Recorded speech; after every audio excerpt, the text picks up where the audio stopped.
Now, police forces around the UK are cracking down on the massive increase in metal theft. Railways, churches and war memorials particularly badly hit. The initiative is led by British Transport Police, and I heard more from Chief Superintendent Ellie Bird.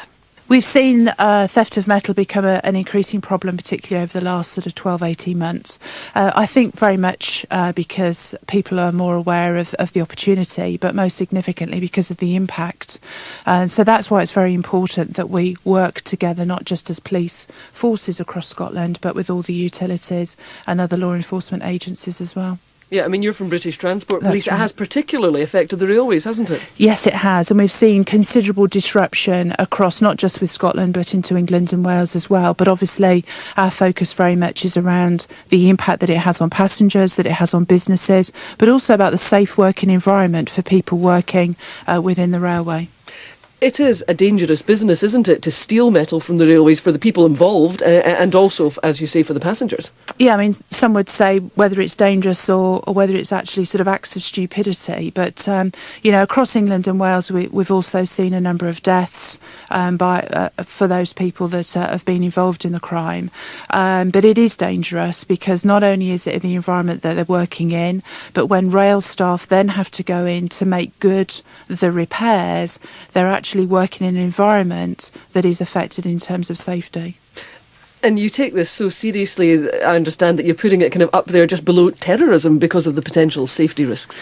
Yeah, when you actually consider the impact that it has on people, whether it's about workers, whether it's passengers, whether it's about train crews and police officers as well, this really is having a serious impact on business, on communities, on livelihoods and the economy to some extent. So we have to consider that this is a really serious issue.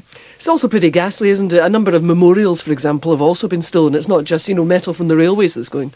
Yeah, and I think we would say that people who commit this type of crime really do have no consideration at all for the people that they're affecting. And it is the memory of many of those people that have died in very tragic circumstances, and as you say, in terms of war memorials. And that's where it also really hits at the heart of communities.